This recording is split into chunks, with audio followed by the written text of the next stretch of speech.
Hey guys, what's going on? It's your boy, the Mad Tiger, and up here today I thought I would do a kind of a I don't really call this a review, but a year later we'll call it, and that is Marvel Avengers 1 year later.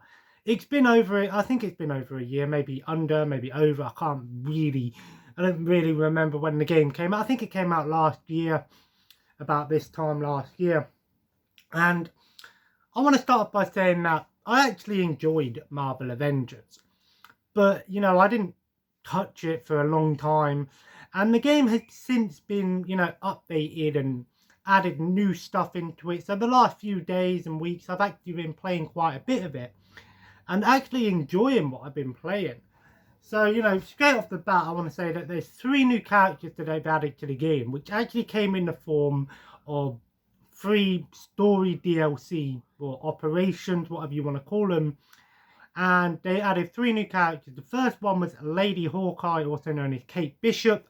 I think this one surprised a lot of people because obviously Hawkeye was the obvious missing character from the Avengers game. And a lot of people were quite surprised when Kate Bishop came first. Obviously, that story evolves around her trying to find, what happened to Clint, obviously, in Hawkeye, and, finding out he's in the future.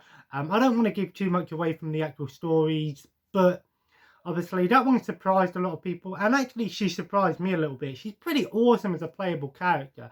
Then the second one obviously was another character expansion which added Hawkeye to the game, the obvious choice. Obviously that one takes place in the future with the Kree, setting up the war with the Kree. And then finally they added the expansion pass, expansion pack, whatever you want to call it, of the War for Wakanda. With Black Panther, which not only added Black Panther as a playable character, but added a whole new faction of enemies, some new villains, a whole new area to explore, the new outpost in Wakanda. And I've played all 3 of them, and each individual obviously character update not only just adds a story to it, but also adds a bunch of new operations, new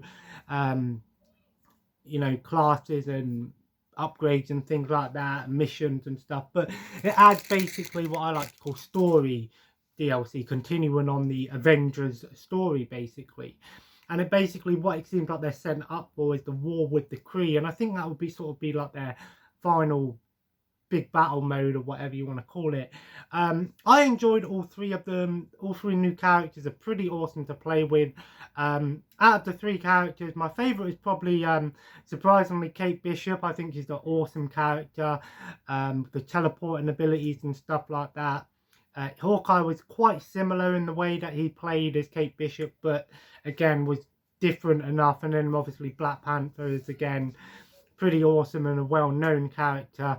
They've added a bunch of new stuff to the game, of course, new costumes. They've even added some Marvel Cinematic Universe costumes to the game, like Avengers, Iron Man, Captain America, Civil War, Black Panther, of course, Endgame, Infinity War, which is pretty awesome as well.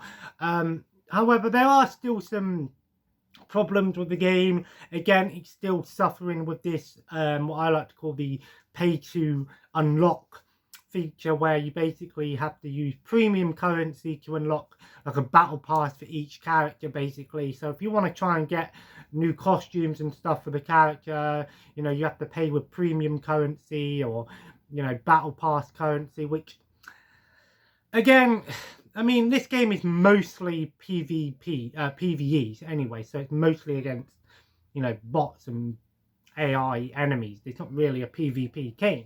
So it don't bother me that much. If it was a PvP game, then I could understand why a lot of people would have problems with that, myself included. But it doesn't really have that. Of course, it's got the next gen version as well, and I've been playing it on the Series S version. The game looks and plays fantastically. Gives you 2 options to choose from. You want performance, which is 60 frames per second and in native 4K, or do you want graphics options, which is true 4K but 30 frames per second. I went with performance. I prefer to have the best performance, especially in a game like Avengers where it can get quite hectic. It still looks pretty awesome, I ain't gonna lie. Game looks and plays fantastically. However, I have encountered a couple of errors, and I want some advice if you've also encountered this. On the Xbox Series S, and it's only happened to me twice when I've been playing Avengers.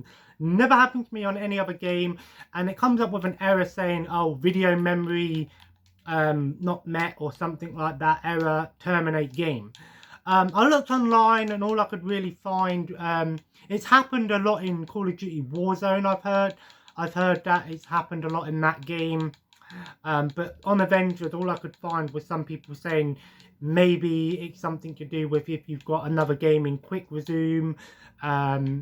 Maybe that if you stop that, it might work. I'm not entirely sure what it means. Some people are saying it could mean that your game's fucked and you need to reset your progress. I don't think that's what's going to happen. Like I said, it's only happened to me twice. But I've only noticed it when I played Avengers. So if anyone knows as to why that may happen, let me know in the comments below. Like I said, it's only happened to me on the Series S, and it's only happened to me on Avengers. I've never run into that error before in any other game that I've played. So maybe is it a bug or something? Let me know. Like I said, if most of the information I could find was people say just any games that you've got in quick resume, just stop them, you know, cancel the quick resume of the other games that you've got on there, and that should stop the problem from happening. So I'll try that next time and see if that changes it. But there's still, you know, it's the thing is, video games nowadays, we live in a society of video games where when a game comes out, if it suffers quite a bit, you know, developers will look at that and go, okay, we can improve on the game. Here's what we can do, get feedback, patch out bugs and add new stuff to the game. And I will say this about Avengers, I'm glad that the extra characters and the story missions were free. I'm glad that they didn't charge you. Yes, you can buy premium currency and costumes and stuff, battle passes, stuff like that. That's just how it is now, unfortunately. But you don't have to do that. So that's fine with me. You know, I'm not that bothered about that. As long as I can play the extra stuff in the game, that's good enough for me. There are still some things that I think they could easily improve on. We know that the next character coming is going to be Spider-Man. However, that's only coming to PlayStation. We will not see Spider-Man on the Xbox. I think that's something to do with, obviously, Sony probably have the rights to Spider-Man. So, obviously, their video games have the right to Spider-Man. There are still some characters that I think are kind of obvious choices that we might see in Avengers. I don't think we're going to get, like, Marvel Ultimate Alliance level of characters. We're not going to see X-Men or Fantastic Four. I think the other characters that we probably will see will be Doctor Strange. I think Doctor Strange is an obvious contender because obviously the new DLC, the new missions are primarily focused on in the future and stuff, and obviously Doctor Strange has the ability to see through time and stuff like that, so that's kind of an obvious contender. Again, Captain Marvel is another obvious one because the DLCs have sort of shown off that we haven't fought against the Kree yet, but we know that the Kree are going to be like an enemy we're going to face in the game, and obviously Captain Marvel, the Kree, kind of an obvious contender there. Possibly Vision. Maybe we could get Vision, Scarlet Witch again, possibly Ant-Man, the Wasp. I think Ant-Man may come because Hank Pym is actually in the game, and you do see the Easter eggs of the helmet and stuff like that, and you can actually make enemies become really small using Pym particle attacks on your gear. So it is obviously the ability to make people turn really small and get really big is obviously in the game already, so it wouldn't surprise me if we see Hank Pym. I think I looked online and it says new characters come to the game every 3 to 4 months, so I don't know how long Square Enix have planned Avengers to be. Like I said, in the last year we've had quite a fair amount of stuff added, so again, there are some obvious ones, you know, obvious choices that we probably will see in the game. You know, there are games out there that have been having DLC for ages. Dying Light had DLC, and that game came out in like 2014. Rainbow Six Siege, Grand Theft Auto 3, Grand Theft Auto 5, you know, Red Dead, Fortnite. There's tons of games out there that are still getting more DLC and new content, even though the game's a few years old. So, you know, when you think about it, Avengers is only just maybe a year old now, so there's still a lot they can do. One feature that I would love to the game to add would be a villain mode. It would be awesome because there are some villains in the game, of course. Abomination, Maestro, the Evil Hulk. You know, there's also Crossbones, Ulysses Claws in the game. You know, Taskmaster. There's still some, you know, Supreme Scientist, MODOK. There are plenty of characters that they could add in a villain mode, and whether or not they do like a villain mode as its own thing where you could switch to villain mode and play as the villains and do villain operations and characters, and you fight against like shield agents or, you know, things like that. That would be pretty awesome. Or if you're fighting against other members of AIM or, you know, stuff like that. I don't know. That would be pretty awesome. What do you think? A villain mode would be awesome to play as the villain. Maybe even include like a PvP mode where you play as villains against Avengers. You know, that'd be pretty awesome. Like I said, it's only been a year, and the problem is Avengers has suffered in a bit of a way like Star Wars Battlefront 2 has. When the game came out, it was met with a lot of critical mixed reviews, and people have sort of hated on it. But obviously Star Wars Battlefront 2 is sort of done and over with now. But since the game updated over the years, it improved. I still think there's a lot that they can do with Avengers, but a year into it, and, you know, going back to it now, if you haven't played Avengers, you can pick it up. It's on the Game Pass now, so you can definitely check it out. And it's also, I think, on PlayStation now, so it is possible to get these games without having to pay the full price for it. I think it's cheap anyway to pick it up physical. I think you're only going to pay like £20 for it now. So it's definitely worth picking it up. I'd recommend maybe the next gen version, obviously, for obvious reasons. Like I said, the only issue I've encountered is that error message, but hopefully we won't encounter that again. I'm impressed with what they've done. I still think there's a lot that can be done. Like I said, there's still hundreds of hours of content that you can do. Again, leveling up the characters, if you're into that sort of stuff. And the thing is, you know, we know that the Guardians of the Galaxy game's coming out soon as well.